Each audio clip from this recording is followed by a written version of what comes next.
Guidance 27 April 2025। Let's see कि आज का divine message, goddess guidance, universal message क्या है। आज यूनिवर्स आपसे क्या कहना चाहते हैं। सो आज न्यू मून एनर्जीज भी हैं। मैं डेफिनेटली न्यू मून का वीडियो भी शेयर करूंगी आज। लेट्स सी आज हम ओशो से देखते हैं आपके लिए क्या गाइडेंस है, और सबकॉन्शियस माइंड जो है वो हम डेफिनेटली चेक करेंगे। तो इस न्यू मून पे एक न्यू डेक, लेट्स सी कि आपके लिए गाइडेंस क्या है। एक्वेरियंस, आज के दिन आपको क्या ध्यान रखना चाहिए आज की किसी पर्टिकुलर सिचुएशन में, या फिर ये ओवरऑल गाइडेंस हो सकता है। Please universe, please divine power, please spirit guides, please give me the accurate message. We have flowery, beautiful, let go. Okay,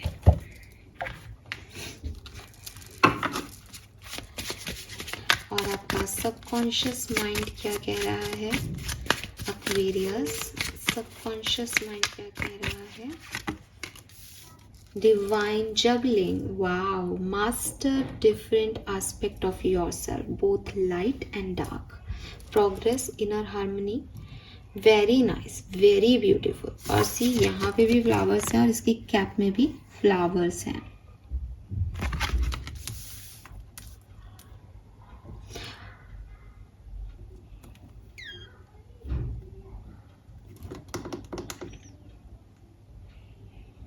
okay, colour of the day is black. अगर आप Saturn की महादशा में, मंगल की महादशा में हैं तो ब्लैक को अवॉइड करें और पिंक को यूज़ करें। अदरवाइज कलर जो कोड है आज का, जो अच्छा कलर रहेगा, लकी कलर रहेगा, दैट इज़ ब्लैक। ठीक है। एंड नंबर की अगर मैं बात करूं तो यहाँ पे नंबर 2 की ऊर्जा है, नंबर 9 की ऊर्जा है, नंबर 7 की ऊर्जा है, 222 आपको बहुत देखने को मिल सकता है, और नंबर 6 की ऊर्जा है, 679 और 2, ये सिग्निफिकेंट नंबर्स। ठीक है। नेचर से कनेक्ट होने को आपको कहा जा रहा है। आप देखोगे कार्ड्स में फ्लावर्स हैं, ट्री के जो है वो आपके लीव्स हैं, और इसकी कैप में भी फ्लावर्स हैं, बर्ड्स हैं, ये सब नेचर को रिप्रेजेंट कर रहा है। सो नेचर से कनेक्ट होना। अगर आपको लगता है कि मैं बहुत ज़्यादा खुश नहीं हूँ लाइफ में, तो आप नेचर से कनेक्ट हो, नेचर आपको हीलिंग देगा। ठीक है। एंड आप में से काफ़ी लोगों की एक जर्नी हो सकती है यूनिवर्स में, कि आप यहाँ पे कोई लाइफ पर्पस पूरा करने आए हैं, या हो सकता है आपका पास्ट लाइफ का कोई कर्मा था जिसका आप यहाँ पे भोगने आए हैं। ठीक है। हाँ, मतलब उस समय वो चीज़ आपको नहीं मिली, तो वो अब आपको मिल रही है। तो ये जो आपका लाइफ है, ये पास्ट कर्मास को कंप्लीशन देने का लाइफ हो सकता है, या फिर आपका कोई नया लाइफ पर्पस है जिसको कंप्लीट करना है। मतलब आप फर्स्ट लाइफ वाले लोग नहीं लग रहे। ऐसा लग रहा है जैसे कुछ कंप्लीट करने, कोई आपकी ब्लड लाइन की हीलिंग थी वो कंप्लीट करने, कोई टास्क कंप्लीट करने के लिए आप यहाँ पे आए हो। वो चाहे पिछले जन्म का है, चाहे नए जन्म में भी आपको कुछ कंप्लीट करना है। अब मैसेज क्या है आपके लिए। तो देखो यहाँ पे जो पहला मैसेज तीनों कार्ड्स मुझे दे रहे हैं वो ये है कि क्योंकि नेचर से कनेक्ट होना है तो नेचर से सीखो। नेचर से क्या सीखना है कि अगर पत्तियाँ पुरानी हो जाती हैं, सूख जाती हैं, इतनी तेज़ धूप पड़ रही है, एक्सटर्नल एनवायरनमेंट का थोड़ी कोई भरोसा है, तो इतनी तेज़ धूप पड़ रही है तो एक पत्ती आपके जो है वो सूख गई। थोड़े टाइम बाद वो पेड़ उस पत्ती को गिरा देता है, खुशी खुशी गिरा देता है। ना पत्ती को रोना आता है, ना पेड़ को, खुशी खुशी उसको गिरा देता है। क्या अटैचमेंट नहीं था पत्ती से? था, लेकिन जाना क्या कि नई पत्ती आएगी, नई पत्ती आएगी। तो यूनिवर्स आपको कह रहे हैं कि आपकी ज़िंदगी में जो कुछ भी चला जा रहा है या ख़त्म हो रहा है, जो एंडिंग चल रही हैं, एंड आपको लग रहा है ये ख़त्म क्यों हो रहा है, ये छुट्टियां ख़त्म क्यों हो रही हैं, ये लोग क्यों जा रहे हैं मेरी ज़िंदगी से, ये जॉब क्यों ख़त्म हो रही है, मुझे फेयरवेल क्यों मिल रहा है, ये कॉलेज लाइफ क्यों ख़त्म हो रही है, मम्मी पापा क्यों जा रहे हैं, मुझे जॉब को छोड़ कर के कहीं बाहर जाके काम क्यों करना पड़ रहा है। ये जो भी फेज़ आपकी लाइफ में चल रहे हैं, जहाँ एंडिंग्स आपकी लाइफ में आ रही हैं, यहाँ ये समझना ज़रूरी है कि इन सारी एंडिंग्स के बाद एक न्यू बिगनिंग है। ठीक है। अगर मैं 2-4 एग्जांपल्स आपको दूँ, अगर कोई कनेक्शन आपका टूट रहा है, शायद इसलिए कि एक नया कनेक्शन आपको मिलना होगा। आप हमेशा तो ऐसे नहीं रह सकते। ठीक है। सो आपके डर हो सकते हैं कि अरे ये अच्छा है मैम, बात पता नहीं आगे क्या मिलेगा। जब ये कनेक्शन आपकी लाइफ में था तब भी आपको ये डर होंगे।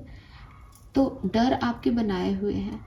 रियलिटी ये है कि हर चीज़ जो आपको मिली है वो जाएगी एक दिन। अगर वो आपको आज आपकी लड़ाइयों की वजह से नहीं छोड़ रहे तो दुनिया छोड़ के चले जाएंगे, जाना तो है ही।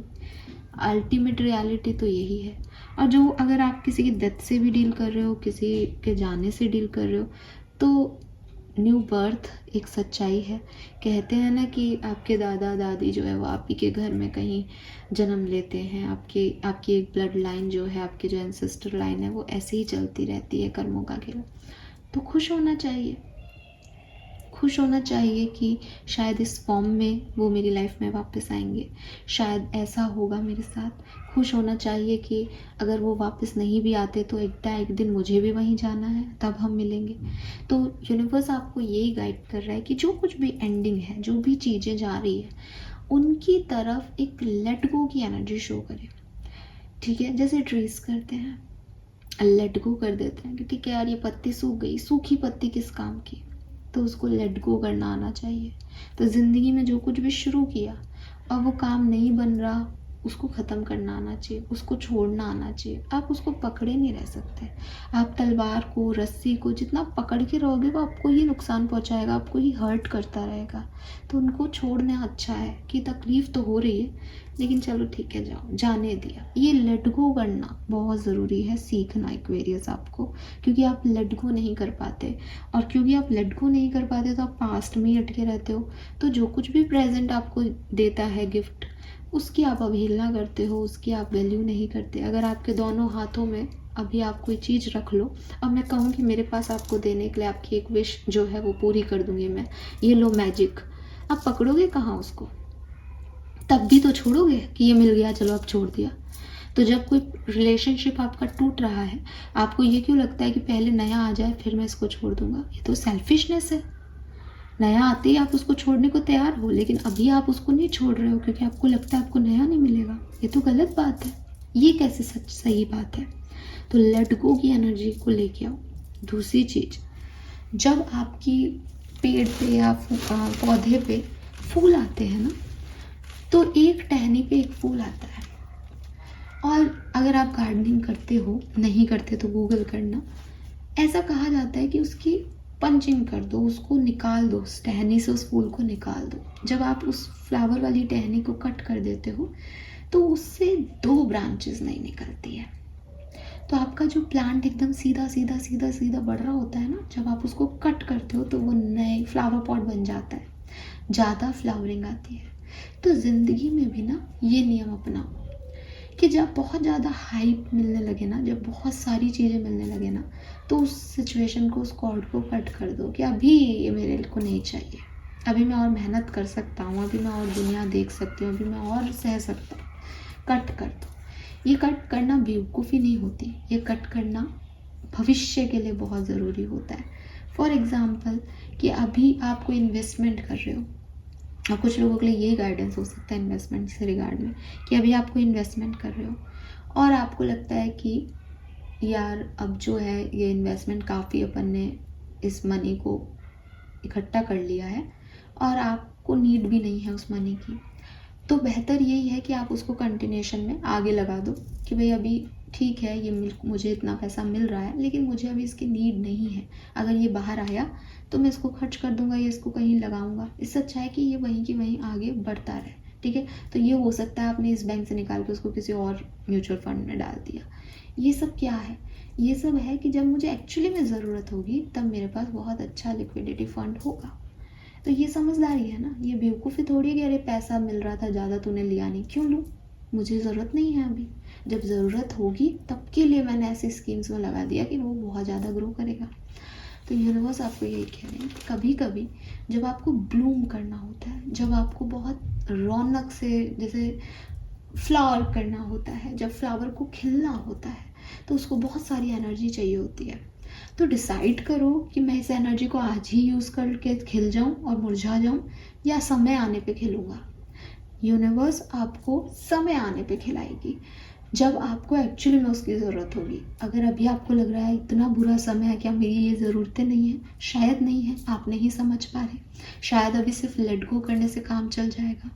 ठीक है, तो चीज़ों को थोड़ा सा प्रैक्टिकल फ्रंट से देखने की कोशिश करो कि अगर यूनिवर्स अभी आपको कुछ चीज़ें नहीं दे रहा, तो हो सकता है कि वो आपको बचा रहा हो, प्रोटेक्ट कर रहा हो, और आने वाले टाइम में वो आपको ब्लूम करेगा। आने वाले टाइम में वो फ्लावर्स आएंगे आपकी डाली पे। लेकिन अभी एक फ्लावर के चक्कर में आप वो आने वाले 10 फ्लावर्स को गवा दोगे। तो ये सोच समझ के जो है वो आपको काम करना चाहिए। देन मैसेज यहाँ पे डिवाइन जगलिंग में भी यही है कि अपनी ज़िंदगी के हर पहलू को, हर चीज़ को, हर समय को वैल्यू करो एक्वेरियस। अगर आपको लगता है कि सिर्फ अच्छा समय ही अच्छा होता है, बाकी सब खराब है, आप देखोगे कि जितनी भी आपकी ज़िंदगी में ग्रोथ हुई, जितने भी आप समझदार बने, जितने भी आपके अंदर की काबिलियतें निखर के बाहर आई, वो सारा बुरा समय था। जब तक ट्रिगर नहीं मिले तब तक कोई अपनी क्रिएटिविटी बाहर लाएगा ही नहीं, तब तक वो बाहर आएगा ही नहीं। जब दिमाग में लाइफ एक हथौड़ा मारती है ना, टन, तब हम जागते हैं कि अरे ये क्या हो गया, अब ये भी करना पड़ेगा। मन मार के रो के वो काम करते हैं और हमें पता चलता है अच्छा मैं ये भी कर सकता था। क्यों? क्योंकि जब तक स्मूथनेस चल रही है लाइफ में, तब तक ज़रूरत ही नहीं पड़ेगी ना इस काम को करने की। गलत नहीं हो आप, लेकिन ज़रूरत ही नहीं पड़ी। तो आपके अंदर क्या कैपेबिलिटीज़ हैं, ये आपके डार्क पीरियड ऑफ लाइफ ने सिखाया। जितने भी लोग स्पिरिचुअलिटी में आते हैं वो अपने डार्क पीरियड के अंदर आते हैं। आप टैरो देखना जब शुरू किए, जब आप सबसे पहले परेशान हुए थे, तब यहाँ आए। आज इससे कनेक्टेड हो, आज अच्छा समय भी है तब भी कनेक्टेड हो, बुरा भी है तब भी कनेक्टेड हो। ठीक है, ठीक है। लेकिन स्टार्टिंग कब हुई? किसने आपको कहा स्पिरिचुअलिटी कोई विषय है जानने का? किसने अध्यात्म से जोड़ा? उस पेन ने। तो वो पेन बुरा कैसे हुआ? वो तो एक्चुअल ग्रोथ दे रहा है आपको, वरना आप कभी स्पिरिचुअलिटी के बारे में जान ही नहीं पाते। कई लोग आते हैं, जीते हैं, काम करते हैं और मर जाते हैं, उन्हें नहीं पता कि एक्चुअली में स्पिरिचुअलिटी क्या है। कई लोग आते हैं, हिंदू मुस्लिम आध्यात्म धर्म के नाम पे लड़ते हैं और चले जाते हैं, उनको भी नहीं पता स्पिरिचुअलिटी है क्या। लेकिन आपको यूनिवर्स ने ये मौका दिया। कब दिया? जब आपने वो डार्क साइड अपनी ज़िंदगी का जिया।